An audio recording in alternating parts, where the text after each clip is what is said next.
Hello,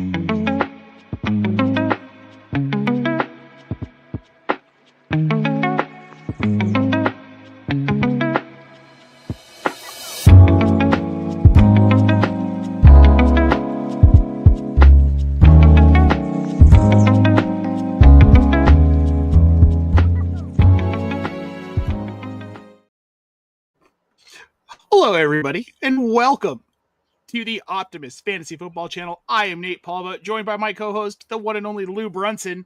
We're here for the Express a little bit early tonight. We might make this a habit. We'll see how it goes, but we're happy to see everyone tuning in here. It's been an interesting day of football, Lou. A lot of strange situations in games, some odd injuries, some players missing time, some handcuffs showing they might be slightly more than a handcuff. Just a kind of a crazy week this week. We still have games in progress right now, though.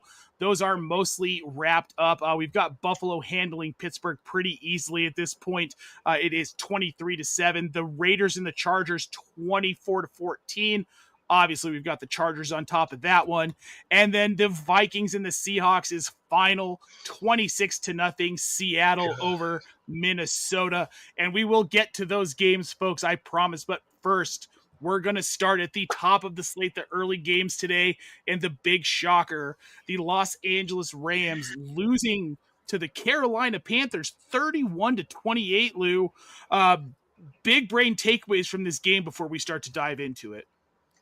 The Rams are not scary on run defense. I mean, like 200 yards rushing for Carolina, which I did not see coming.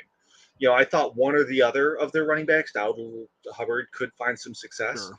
But the fact that they both saw like legitimate volume and success, Carolina never had to turn into a one-dimensional team, and that was really the big difference as far as like how the game played out. You know, and Matt Stafford decided today was going to be that day he was going to turn the ball over a whole bunch of times. Right. I mean, very uncharacteristic of Stafford. He had 2 picks, including a pick 6 in the first quarter. Yeah, we haven't seen this from him this year. He didn't have an interception. It was 10 straight games before this week. This was the first time that they weren't in the lead at any point during a game since week 6. So this is an anomaly. But also, I want to give some credit to Dave Canales and to this Carolina team. Bryce Young played well. 15-20 for 206 yards, 3 touchdowns. He doesn't make a mistake. And this is in spite of this morning on the Start Sit Show. We talked about how safe Tet McMillan was. I mean, and he bailed us out with a touchdown. Hey, I'll take it. He only had 2 targets. And yet he bailed us out with a touchdown, which is why we continue to bet on him, because those are the types of targets that he gets and the opportunities that he gets. Only 20 passes thrown on the day. Only 15 complete. Like that's Fieldsian level right there. Justin Fields level right there. And it was, again, because they didn't have to. You know, getting that pick 6 obviously helped, you know, stealing a possession that way. And then they were able to run the ball so effectively. So they didn't have to throw the ball a ton. But like really, I mean, Bryce Young's composure on 4th down a couple times in this game, the touchdown to McMillan being one of them. I mean, dude was nails today. And as you said, mistake-free from Young, which is a big deal, especially against a defense like the Rams, who is really, really good at causing havoc. Well, he picked on a decent secondary, too. I was impressed all around with Bryce Young.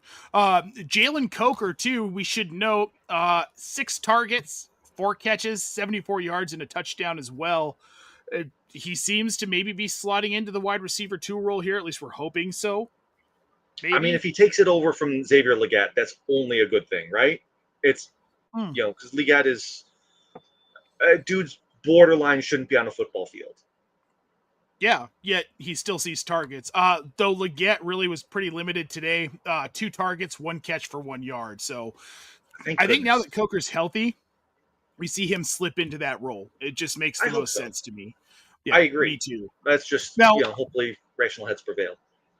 I want to point out here on the Los Angeles side of this, though they did lose, we did pick something up pretty important from this. Blake Corum. Blake Corum isn't just a handcuff, friends.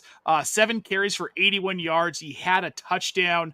He did not get involved in the passing game, but then we saw Kyren Williams, 13 carries for 72 yards and a touchdown. Some of this obviously is a symptom of playing against Carolina. You can run against Carolina. We've seen other teams do it. But also, I think that Blake Corum, this team is looking at him like this is a good 1B. He's figured out the offense. He understands the plays. He's running well. He's moving well. He seems to have a good head on his shoulders. But do we see this continue, or does he remain a handcuff in fantasy, Lou? I mean, this is kind of what we've seen throughout the course of the year with Kyren, with the team wanting Kyren to be like a 2-to-1 running back. We're getting 2 touches, 2 snaps for every one of Corum's. And we saw that play more today. The thing that we saw today that we kind of haven't so far is Corum be super effective with his touches. He's always been good, even in getting limited touches. But today he was really good. And it really, I think for the first time made us see that if he is going to be the guy, needs to be due to Kyren injury, which, we never know when those things are going to crop up for a running back, right? And it did happen a bit today. We had an injury today. Yep. A little bit. For it looked like Corum got an extra drive, basically, at one point, because Kyren was out with that ankle injury. But yeah, it really looks like Corum can be that guy for the Rams if called upon.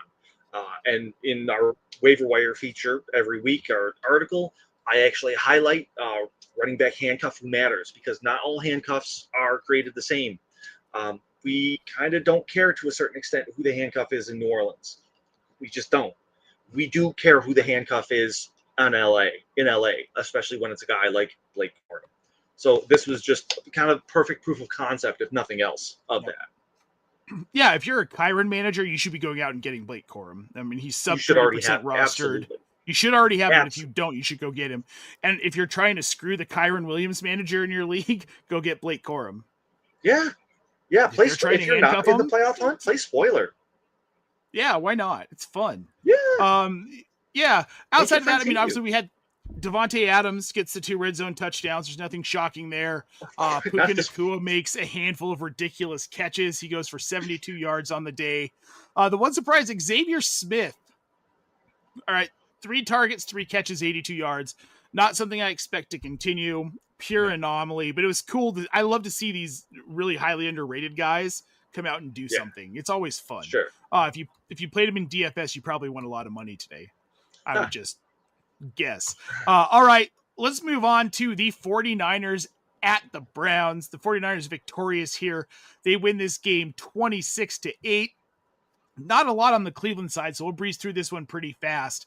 Harold Fannin continues to be relevant. He sees high volume, high value targets. He gets a touchdown today with Sanders at quarterback. Shedeur Sanders, he's something. I don't know how to feel about him. And I think this is the biggest thing that I want to take away from this game is how do we feel about Shedeur Sanders, Lou? He looks decent at times. He takes bad sacks. He likes to run backwards like it's a video game. The same things we saw him doing at CU, which really made people question whether he could survive at the NFL level. But also he goes 16-25, 149 yards, throws a touchdown pass to Fannin, takes 3 sacks for 34 yards. It's serviceable. It's his second NFL start. Is there hope for Sanders at all? Like, do you see him someone where like maybe he's a back-end QB2 next season? He can grow enough in this offense to be that? No, I don't. There's no way that Cleveland can claim to be an organization and have Dylan Gabriel and Shedeur Sanders as your only options. And that's the only reason Shedeur Sanders is an option this year is because those are the only options, and they are essentially the same. Talent-wise, like obviously their games are a little different. Sanders a little bit more downfield. Dylan Gabriel's more short-term. Sanders didn't throw a touchdown to Harold Fannin. Harold Fannin scored a touchdown off the ball that Shedeur Sanders threw him because Harold Fannin is a freaking tank and cannot be stopped. Like, let's just be very clear about this, which is, I mean, that's exactly what it did with Dylan Gabriel, too. So, like I said, it's the same quarterback, just different names and, the Cleveland quarterback hydra. But in a word, no. Like, there needs to be someone else there in Cleveland. Joe Flacco, if you will. No, I kid. But just someone like that, a bridge-type quarterback who can be something more than what these two are. if not an actually highly drafted quality rookie at the top of the first round, where Cleveland is going to be picking again. Are you ready for what I think's happening? And I'm like just kind of starting to No, see it over the last couple of weeks. no, just based on that question alone, no, I'm not ready. I think that they're banking on Deshaun Watson being healthy to start next season, and they're going to roll him out. I think these guys have all been a bridge to getting Deshaun Watson back. And debuting their new kicker, Justin Tucker. This is who the Browns are. That hurt. Let's Deshaun Watson's going to be atrocious. Yeah, the 49ers side of this, there's not a lot to talk about. Brock Purdy took it easy. He gets a rushing touchdown. The 49ers didn't need to do much in this game. They took it pretty basic. Christian McCaffrey does get a passing attempt. That went horribly. 20 carries for 53 yards and a touchdown. He adds 4 receptions for 21 yards. All in all, like, my takeaway from this is that, this is the 49ers. This is what they do. They didn't need to do a lot this week. George Kittle, 4 catches for 67 yards. Juwan Jennings gets a touchdown. It's the same 49ers team we've seen all season. True. I think the big thing I take away from this game is, number one, yes, it was against the Cleveland defense, and they're just always excellent, right? No matter how atrocious the offense is, and make no mistake, Cleveland scored 1 touchdown today, nothing else. So not a good offense. Ricky Pearsall, he's just straight up droppable in redraft at this point, right? Yep. The passing offense is CMC, Jennings, Kittle. That's it. Nobody else outside of those 3. So I feel like if you're holding Pearsall at this point, this is his 3rd week back from injury. We should have seen something more from him by this point.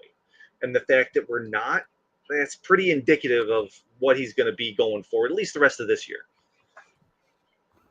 Yeah, sadly. Not super pleased with it, but it is what it is. I was really high on Pearsall. I thought he'd slot better into this offense this season. Obviously, it just hasn't happened. So I want to get to this one here because I think we're going to need some clarification here. Who's the better upside play, not the safe play? Up by 3 points with only a 31% chance to win with my quarterback and kicker left. My opponent has Diggs, Wandale, JCM, and Stevenson left. Tron Force, we're going to need some clarification as to who exactly you were talking about. We don't know which upside play to toss out here for you. So throw that in the chat and we'll get to it as soon as we can. We're going to move on, Lou. This is another game, not a lot to take from it. The Jaguars beat the Titans in Tennessee 25-3. Let's start with the Jacksonville side of this because Bashal Tutin seems to be getting a lot of the red zone work over Travis Etienne. He gets a touchdown this week. I don't know what else to make of this offense other than I don't trust the backfield. Bashal Tutin's kind of like a Kyle Manon guy to Etienne Swift. Yeah. And Jacoby Myers has an oddly big game. 6 catches for 90 yards and a touchdown. Brian Thomas Jr. was a ghost. Parker Washington gets hurt. And somehow this team keeps winning and it's gross. All true. And as much as I have gone on and said, well, how many teams are the Jaguars going to be able to beat 35-6 the way they did? That's my dog there. Thank you very much. How many teams are the Jaguars going to be able to beat 35-6 the way that they did the Chargers a couple weeks ago? The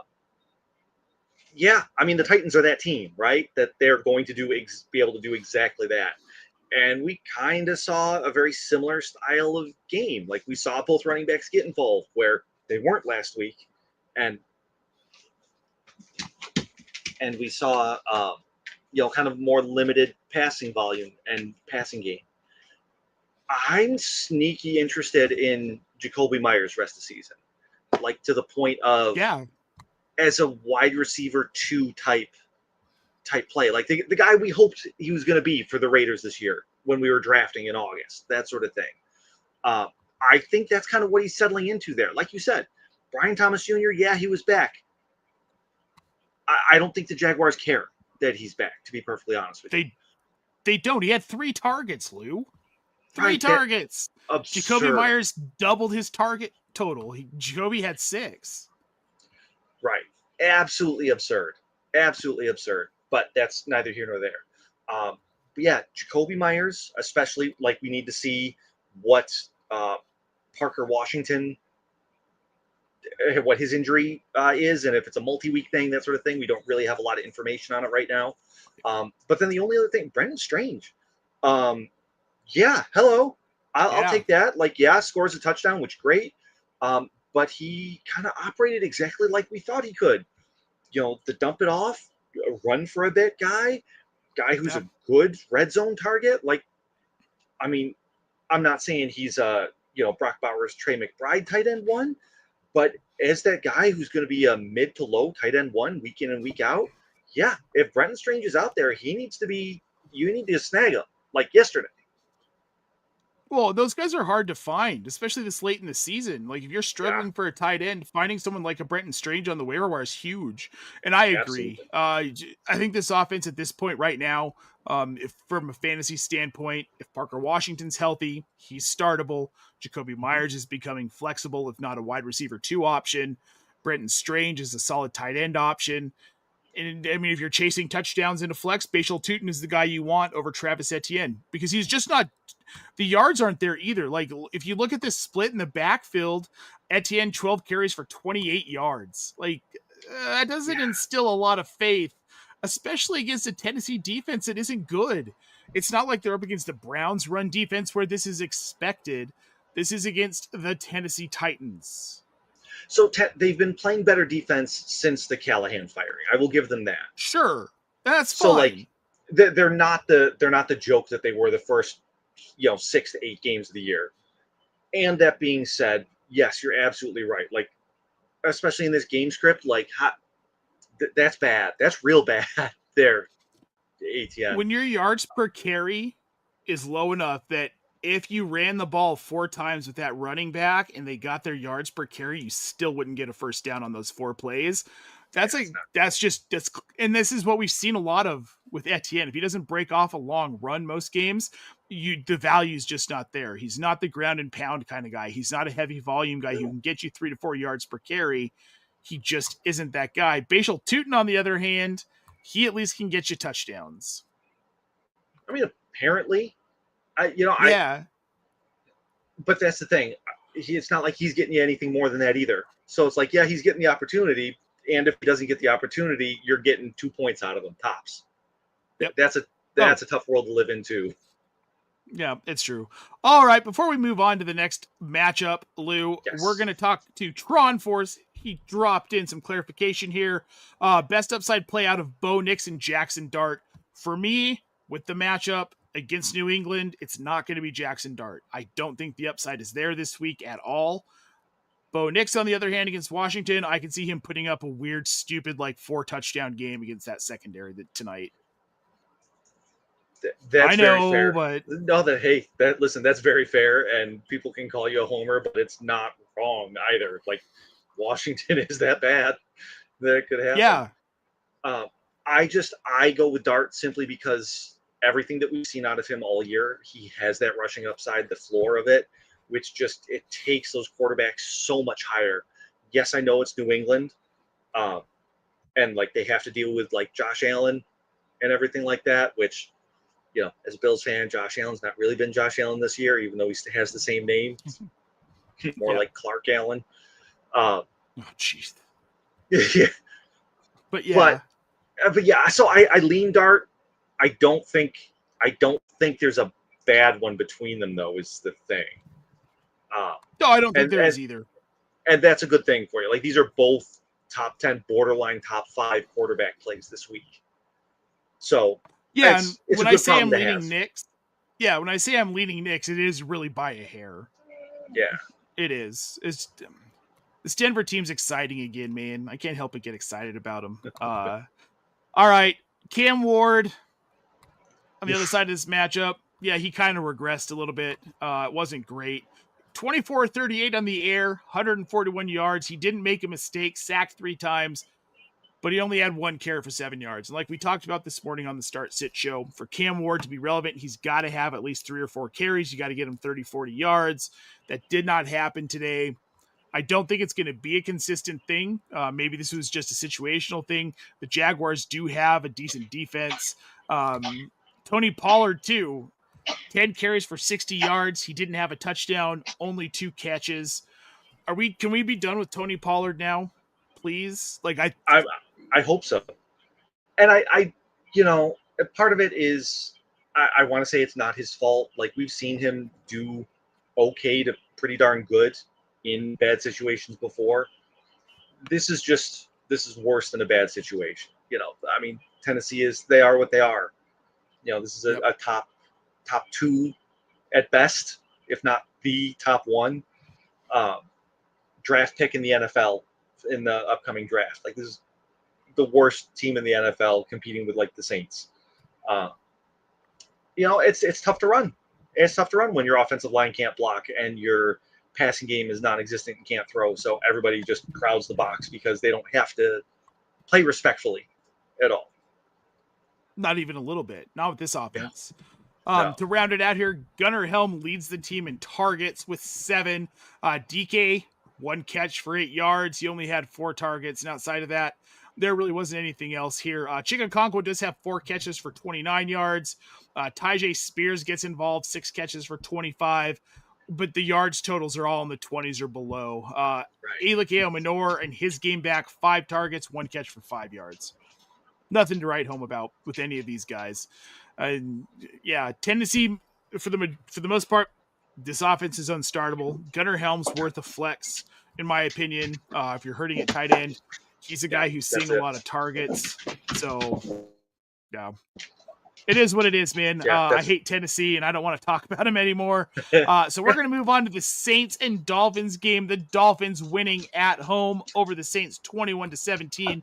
This was an odd game, Lou, from start to finish, because, well, you have the failed 2-point conversion that turns into a 2-point interception at the end, right? But then you get the recovered onside kick that bounces off, barely glances off the Miami receiving team lineman's leg, barely. But you could see his calf ripple. That's what did it for me. So I wasn't sure until you saw the calf ripple. Right, and it wasn't an Achilles finally. Oh, thank God. Unfortunately, I do think that's what happened to Sauce Gardner today, but I digress here. Really, on the Miami side, Devon Achane is their offense. Devon Achane is their offense, period. 22 carries, 134 yards, and a touchdown. On the receiving side, Waddle led all receivers in targets with 6. He had 3 catches for 40 yards. Malik Washington with 4 catches for 30 yards on 5 targets. And that was really it for Miami. Is there a more boring quarterback than Tua Tagovailoa, Lou? I mean, yeah. Like, have you watched Aaron Rodgers play? That's a fair point. I mean, at least Tua will take sacks. Aaron Rodgers, he just skunks the ball. Don't hit me. That's what happens when you hit 40. You don't want to get hit by those guys anymore, and I don't blame them. I wouldn't want to. No. But looking at Aaron Rodgers on the sideline reminds me of, that picture of Kenny Stabler, towards the end of his career in Oakland, and he's sitting on the bench, and he's just, gray, and he's smoking a cigarette with his head down. That's how I feel. That's what, when I look at Aaron Rodgers, I see Kenny Stabler. Or tape Steve around DeBerg. His fingers taped together and everything like that. Yeah. Yep. We're old enough to remember that. I had that poster on my bedroom wall. Oh, see, I hated the Raiders. And that was it was all the AFC quarterbacks, and that was Kenny Stabler's picture. Was that one? Yeah. Of course it was. Right. Of course it was. Okay, to the New Orleans side of this, Tyler Shuck, he had 3 turnovers today, 1 fumble, 2 interceptions, including that pick 2 on the late 2-point attempt. Devin Neal, 14 carries for 47 yards. He added 2 catches for 22. Chris Olave, 7 targets, 4 catches for 47 yards and a touchdown.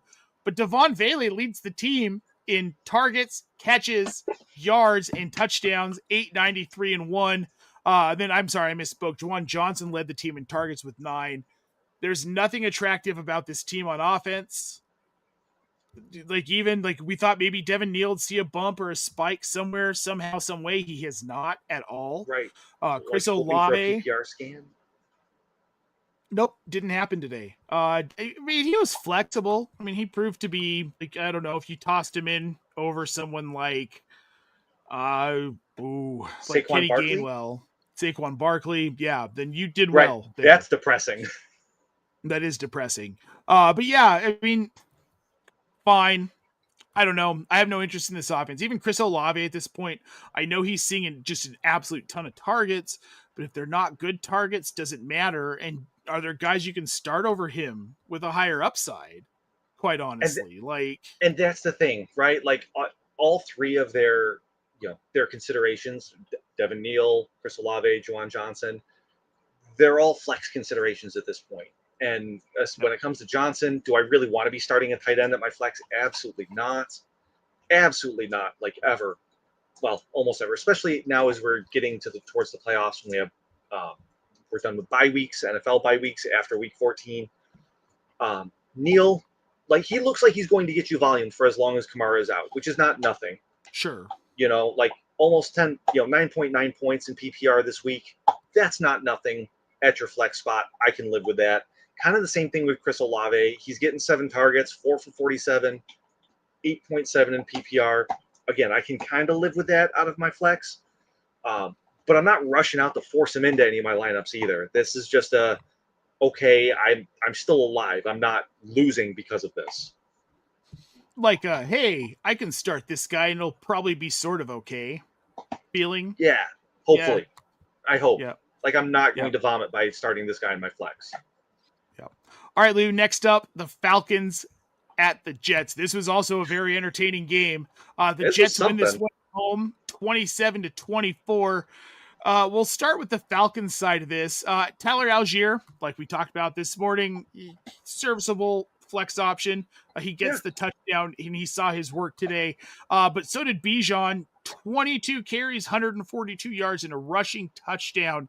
Almost no work in the passing game for Bijan. I mean, he saw a lot of targets, just wasn't super fruitful. 5 for 51. Right. I take that back. That was 10 PPR points. Don't listen to me. But to be clear here, this offense is pretty much Bijan Robinson and maybe Kyle Pitts. I mean, Pitts today, he had 8 targets, 7 catches for 82 yards. That's plenty serviceable. It's 15 fantasy points. Maybe he's probably viable, though I'm scared of the consistency from Cousins in this offense. And that's the thing. It's the Jets, right? Like, okay, yes, they did this. They did this against the Jets, which now that we've taken out Quinn Williams and Sauce Gardner, like we're very much in a who's left there, especially when it comes to defense. Nobody on that defense scares me at all. Like Bijan Robinson, Kyle Pitts, Drake London, like you should be able to do whatever you want to this defense. Like this is just who and what they are right now, which, okay, this is Atlanta's offense held serve today. Bijan didn't do anything other than what I thought he should do. Kyle Pitts didn't do anything other than what I thought he should do.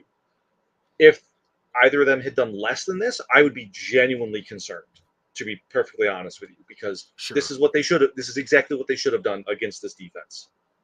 This is why. How do you feel about? I'm going to go on a little rant right now. This is why in the projections and everything, this is why we normalize right here. Because when you play really bad defenses, you should do things like this to them. And when you don't, you need to be punished for it. And when you go above and beyond against good defenses, you need to be rewarded for it. Rant over. No, but you're not wrong.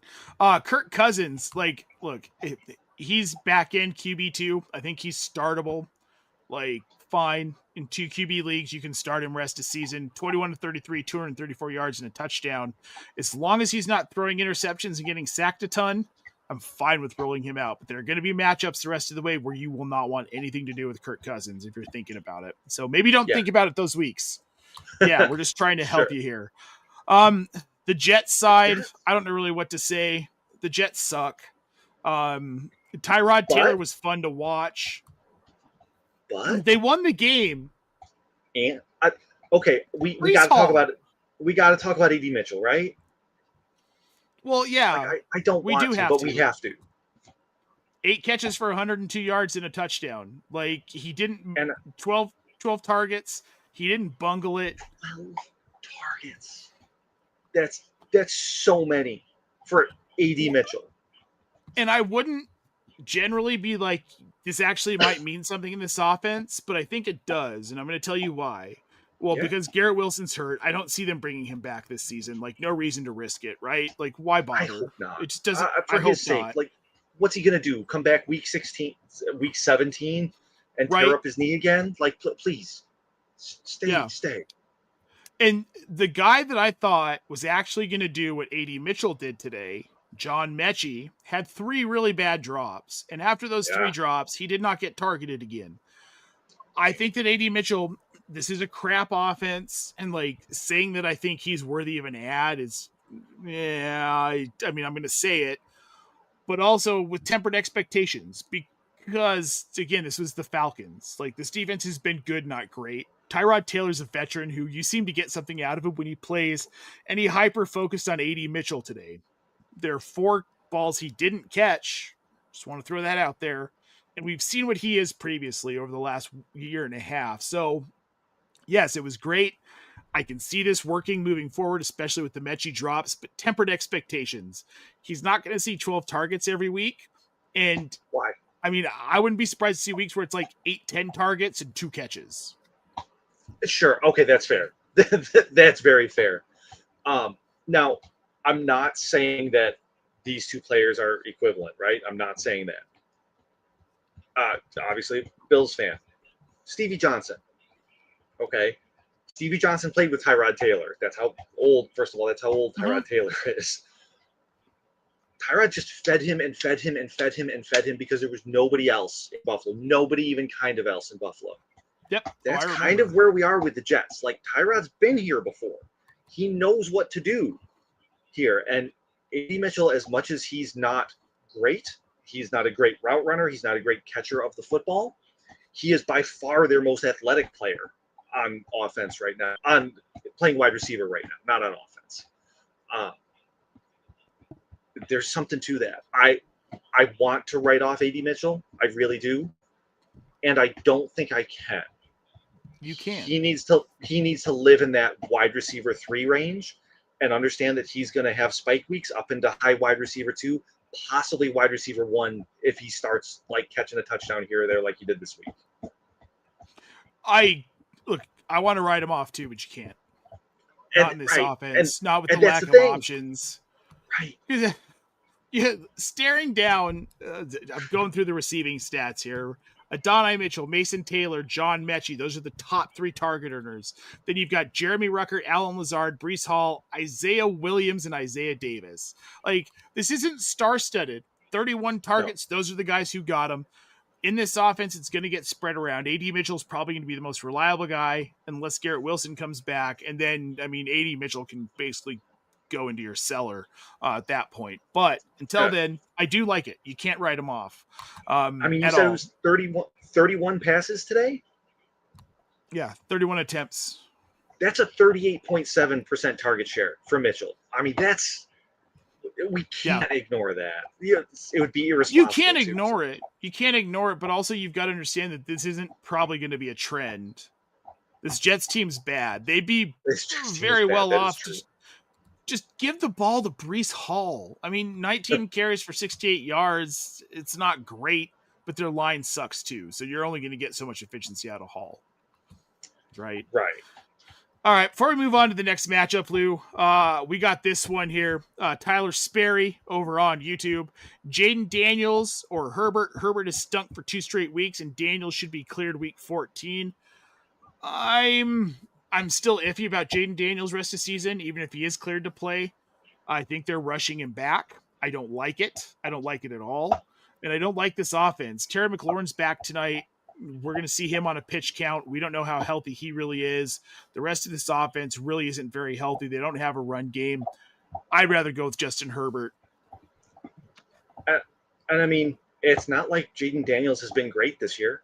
Like, even when he played and was fully healthy, he was a guy, he's struggling to hit 20 points. In a 25 yards per point league. He hit 20 points twice this year. That's tough. Injury aside, that's tough. I'm going Herbert. Yes, he got hurt today. He also didn't need to throw the ball a ton today because it was the Raiders. Right. So I'm not super worried about that. He's going to have they've got another matchup with Kansas City coming. He's going to have to throw the ball again, be Moose Justin Herbert running around. Yep. I'm going with Herbert. This is a lost season for Washington, man, unfortunately. Very much. I do have a question for you, Nate, before we move off of the Jets, just as a note. Go on with your thoughts, though. No, I'm done, man. Go for it. Okay. So this is something that Carly, Cinco de Manger here, posed to me earlier today because she's been struggling. She's started Lamar Jackson the last several weeks. We know how rough Lamar Jackson has been the last several weeks. Lamar Jackson or Tyrod Taylor rest of the season? Before you answer, look at Tyrod's schedule before you answer. Fortunately, I've got him pulled up already. Nice. Yeah, the thing is, I'm probably going Tyrod Taylor, honestly, looking at those schedules. That's what I said. Yeah. Because when are you starting Lamar? Like he has to live on the bench until he looks right. Like so you're He's not going to look right the rest of this season. Probably not. Assuming that he is at some point. He's going to live on your bench for one of those weeks, which is probably going to be the second game against Cincinnati. And then are you really going to start him over Tyrod, considering the matchups that each of them have? No. I'm rolling Tyrod rest of the season over Lamar Jackson. And that's a wild thing to say in 2025. It's an absolutely wild thing, but you're not wrong. We have these situations every season. It's like when we're talking about in the middle of this season rolling out Flacco over some of these other supposed elite, well, not supposed elite, but elite quarterbacks, just because there's volume to be had in some of these situations. Yeah. And again, with Tyrod Taylor, they're going to run Breece Hall a bunch, but they don't have another really dimension to that running game. You're not running Tyrod Taylor, right? And this is something that pissed me off during the broadcast. The announcer's like, well, I'm being hard on Tyrod because I played with him and I know how mobile he is. And I'm like, look, dude, he's 37 years old. You played with him 15 years ago in Buffalo. Right. Like, what are you talking about here? Because I played with him. And when did you play with him? Exactly. What exactly did you play with him? And you're in the announcer's booth, so shut up. Yes. And to be fair, yes, of course, the Bengals have a much better receiving core than Tyrod Taylor has, but that wasn't the point. I promise. It's just these weird situations. Right.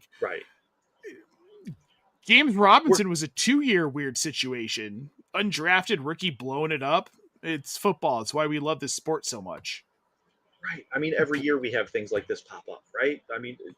Marcus Mariota, Jacoby Brissett. These are guys who've been kind of killing it over extended periods of time throughout the season. Football's weird, man.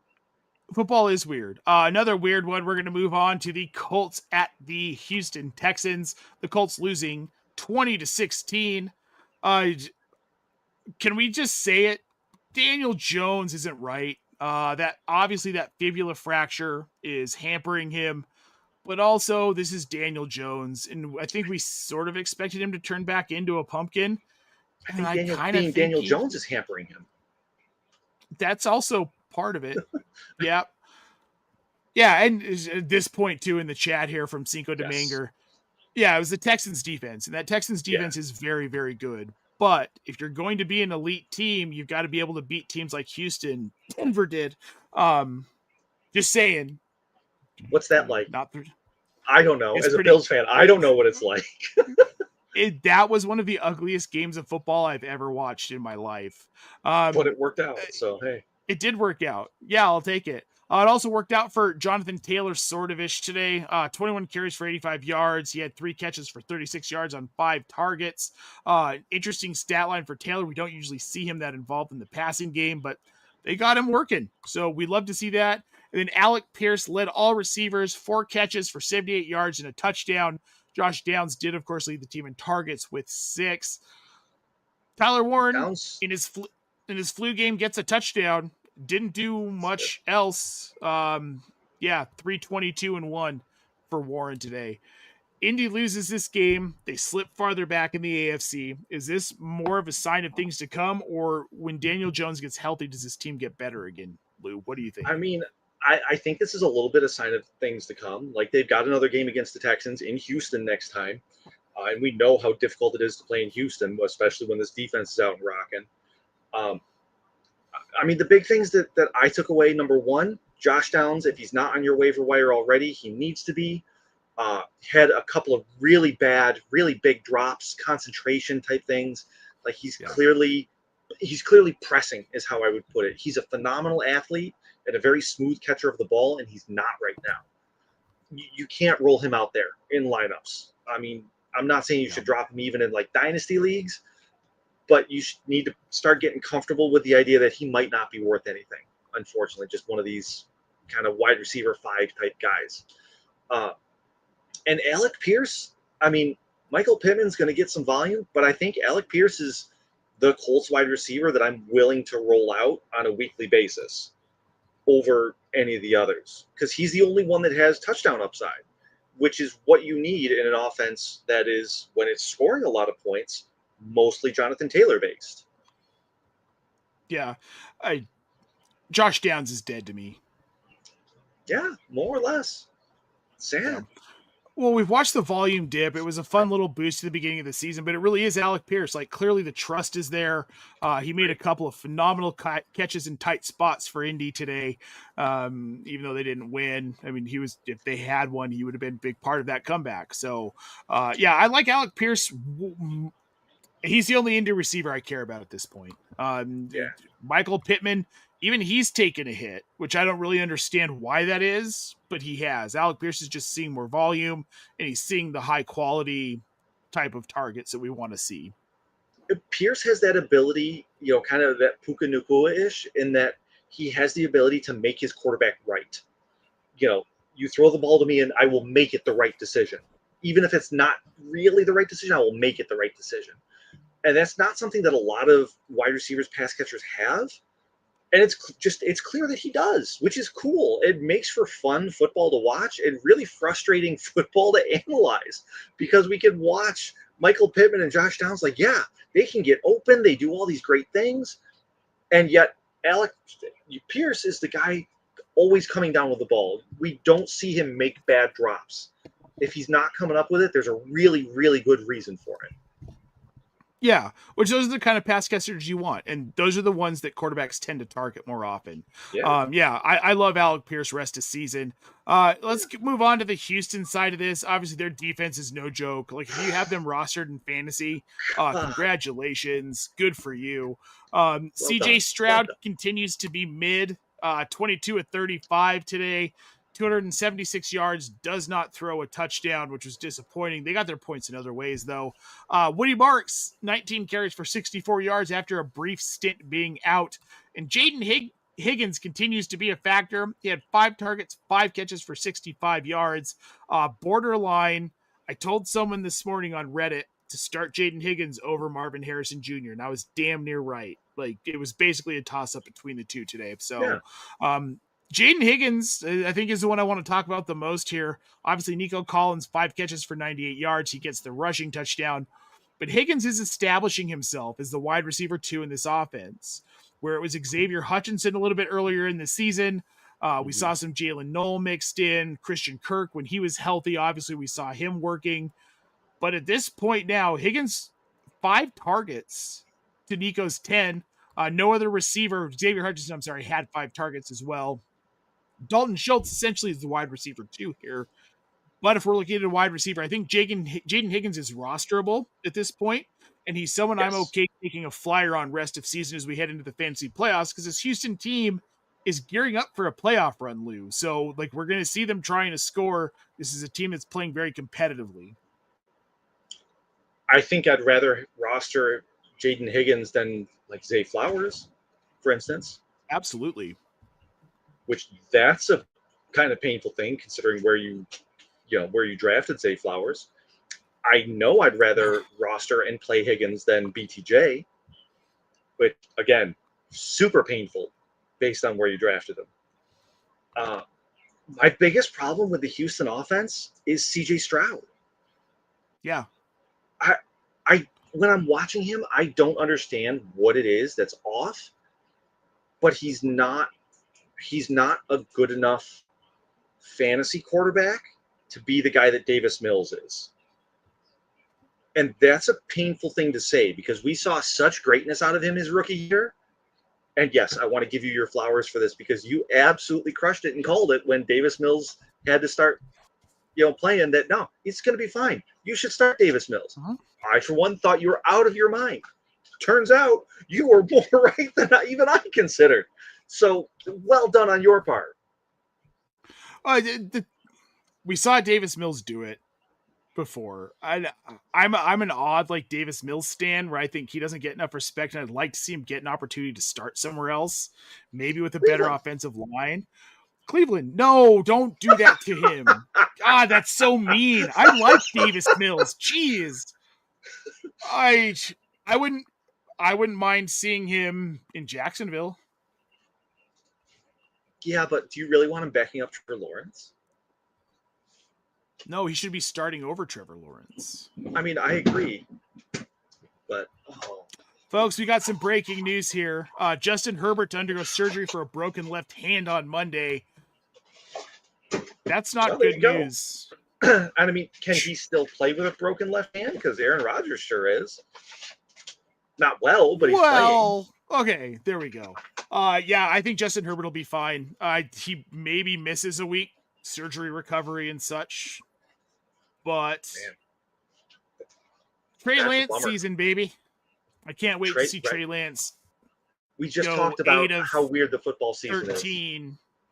Yeah. Trey Lance is 8 of 13 for 75 yards and 2 interceptions. Is going to be great next week. I don't actually know who they even play next week, but I might be going after that defense in fantasy. It's highly possible. Man. All right, let's move on to this next matchup. We've got the Cardinals who visited the Tampa Bay Buccaneers today and lost 20-17. What's that? The Chargers play the Eagles next week. The Chargers play the Eagles? Oh, boy. The funniest, Trey Lance could do the funniest thing and beat the Eagles next week. That would be hilarious. Yeah. All right, Trey Lance, you're up, buddy. Yeah, let's go. Show everybody show everybody that whoever made that play in San Francisco was right after all. Do you want to see Eagles fans' heads explode like the heads explode at the end of the Kingsman? Very much so. Very much so. That'll do it. All right. So we got the Cardinals losing to Tampa Bay 17-20 in Tampa Bay. Though Jacoby Brissett, man, didn't look good early on in this game. And I started these show notes with, is the Brissett magic over? But he finishes the game 29-41, 301 yards, 2 touchdowns and a pick, nearly brings his team back, Lou. Bam Knight, we got some work out of 11-62 on the ground, 3 catches for 36 yards and a touchdown. Trey McBride continues to be elite, 8 for 82. He had a touchdown as well. Marvin Harrison in his return, 6 catches for 69 yards before he exited. And then we had Michael Wilson, actually did get a little bit throttled today. He only had 3 catches, 36 yards for Wilson as well. What do you make of this? With Marvin Harrison Jr. back, should we forget about Michael Wilson completely at this point? No. No, in a word. Tied with Marvin Harrison Jr. in targets, and when the game was on the line, it was going to Michael Wilson. Like, Brissett knows Wilson. Brissett trusts Wilson. Sure. So, I mean, I'm saying no. I don't think it's responsible to start him, though, at least until we get at least either some clarification on what Marvin Harrison Jr.'s injury is, or we get at least another week of seeing how they coexist together. Sure. My ideal world for this offense is where, obviously the offense is still going to flow through McBride. Wilson is your chain mover, and then Marvin Harrison Jr. is your more intermediate deep threat type of guy. Wilson just has that ability to get open and find areas that Harrison doesn't have right now. Not making any sort of comments on work ethic or anything like that for Harrison. It's just not there for whatever reason. Sure. No, I get it. Okay, this offense, rest of season. How do you feel about this? Trey McBride, obviously, is someone you want to start. Michael Carter saw an odd amount of work today. He had 6 targets, 5 catches for 47 yards. What do you make of this? The receiving side of this, outside of Trey McBride, maybe Marvin Harrison is a flex. Are you starting these guys? Are you holding on to these guys? Obviously, we already talked about Michael Wilson. Right. I am, again, it's all about Marvin Harrison Jr.'s injury. I saw it was a heel injury. So that could be anything. Honestly, that could be a nothing. That could be season ending. So we really need more information there. If it is an injury that's going to keep him out, Wilson becomes interesting. Dortch becomes interesting. That's the passing game. That's what we've seen over the last couple of weeks, right? If Marvin Harrison is not missing time, it's only McBride. I'm kind of okay flexing Harrison, and then I'm holding Wilson, but I'm not starting him, and that's as far as it goes. Sure. Okay, we're going to move over to the Tampa Bay side of this one. And it's perfect timing for this question here. Nino Pena on YouTube wants to know, who do you drop Sean Tucker for, Chuba Hubbard or Blake Corum? I'm moving for Blake Corum.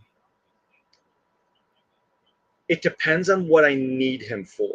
If this is a bench upside stash, I'm going Corum because the upside is just so much higher. Absolutely so much higher. If it's someone that I need to be able to roll out as a flex and startable, I'm rolling Chuba because I know he's going to get relatively consistent volume within that offense. And it really is a running back 1A, 1B situation there where it's not in LA right now. So it depends a little bit on what your specific roster needs. Sure. I'm with that. Now onto the Tampa Bay side of this. Baker Mayfield's obviously not healthy. That was very, very clear today. But he still got it done. They end up winning the game. Is he borderline benchable though while he's hurt? Yeah. Like, he got it done in an NFL sense, but from a fantasy perspective, it wasn't great. No, it wasn't. I mean, realistically, yes, he is benchable. Like, we're seeing the end of season guys step up now. Maybe Trey Lance is one of those guys. Tyrod's kind of looking like one of those guys where we need to be considering them over these guys that we thought were surefire starters to start the season, the Baker Mayfields, and that sort of thing. And it's the unfortunate reality of how the NFL season goes. It's a long year. Guys get beat up. Offenses morph and change over the course of the year. Not always for the better. Yeah. Oh, 100%. And I love Baker. The injuries suck. The receiving core issues have sucked too. What didn't suck today, though, is Bucky Irving's return, 16 carries for 61 yards and a touchdown. Aforementioned Sean Tucker had 2 carries for 0 yards today. Bucky's back.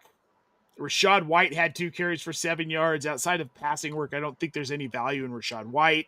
He had 3 targets, 3 catches for 22 yards. Bucky Irving did add 2 catches for 20 yards. But then on the receiving side of this one, Godwin and Ibuka don't get into the end zone. They combined for 7 catches for 120 yards. Ibuka had 8 targets. Godwin had 5. Neither one of them super fantasy relevant today. Is this a kind of like a picture of things to come with this receiving core, Lou? Is it scaring you moving forward? I mean, kind of. Like, if Baker's bad, which he was today, how does that make the offense shake out? And we've got 3 viable receiving options right now between K. Dotton, Chris Godwin, and Emeka Egbuka. Of them, I'm most interested in Egbuka, especially with Bucky Irving now back, because he is so involved in the passing game. He's going to just take some volume off. Yes, he'll keep drives moving and that sort of thing, but it's still overall targets. It's not 28 passes thrown; it's 26 for everybody else. That sort of thing. Right.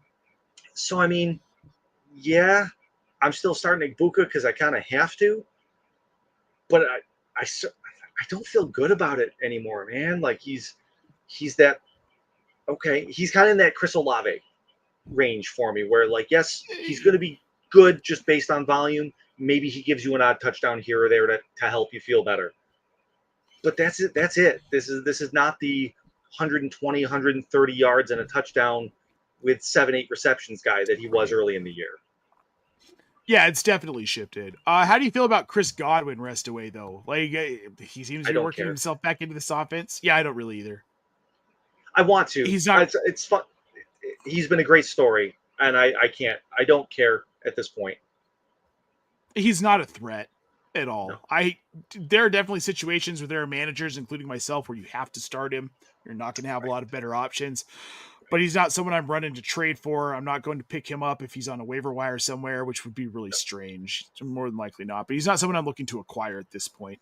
All right, Lou, let's move on to these afternoon games. This will be quick because these ones were ugly. These were not as fun as the early games.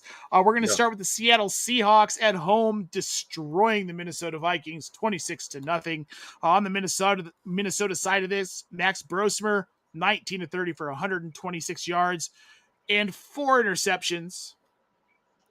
I mean, I'm not going to say that he's worse than JJ McCarthy. I'm going to say he's about the same.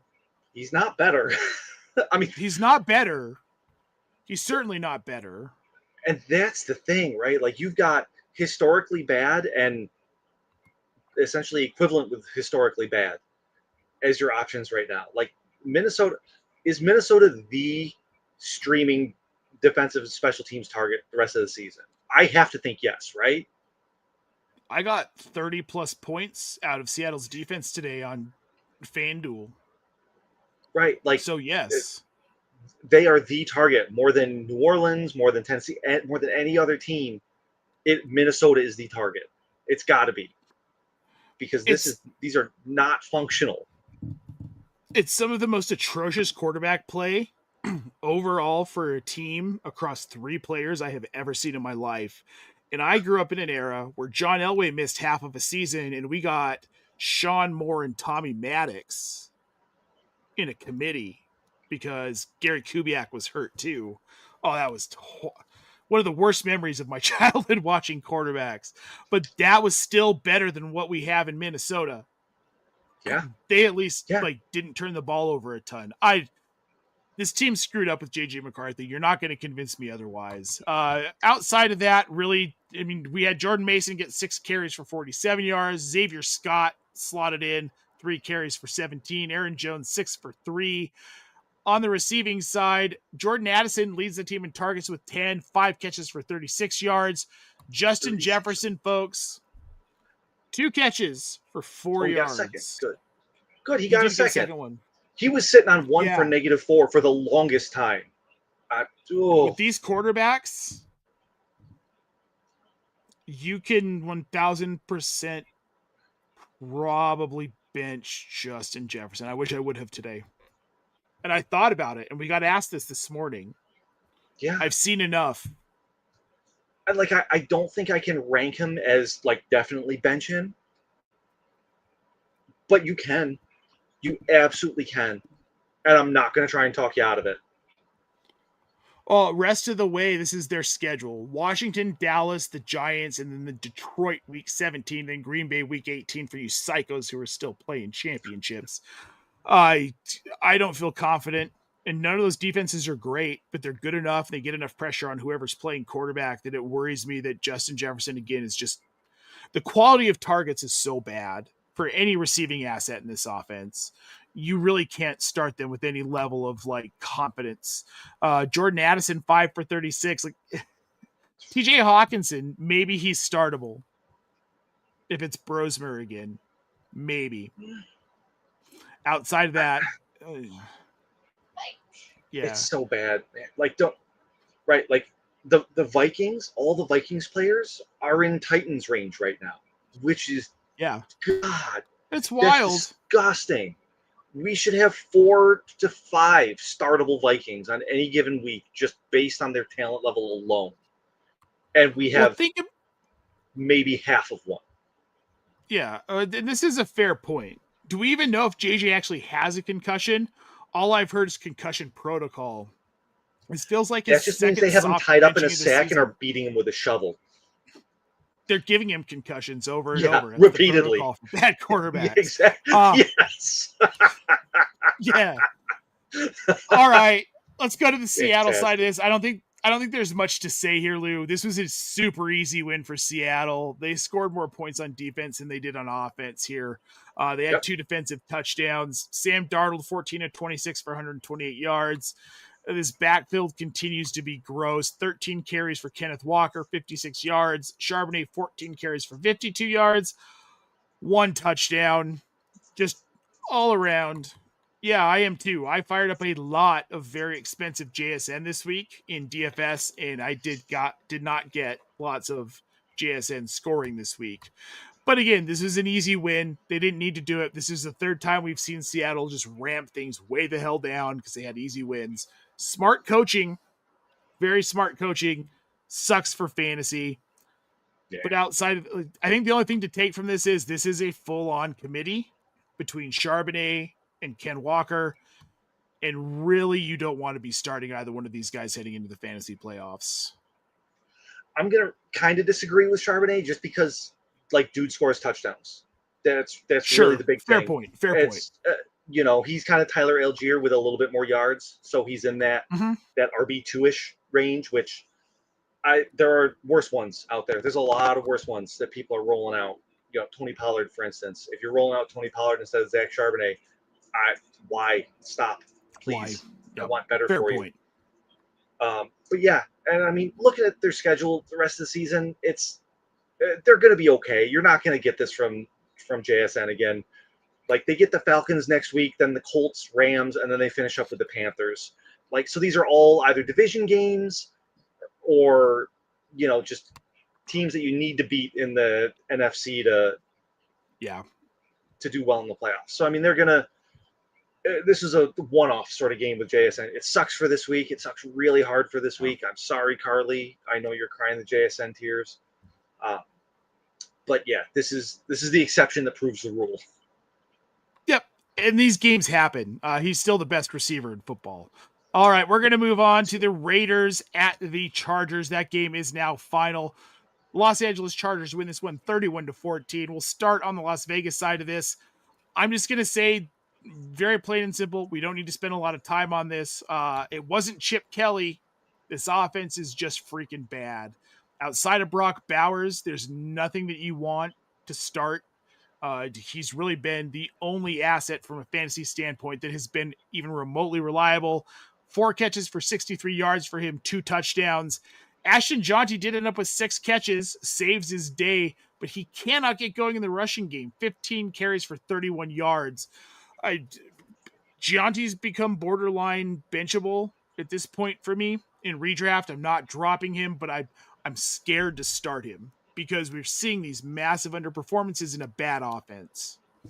The fact that he's so involved in the passing game is the only thing that's saving his bacon. The only thing. Yep. Like 8 targets today. We've seen this week in and week out with him, is that he is a big part of the passing game. You know, 5+ targets in a whole bunch of games, which, great.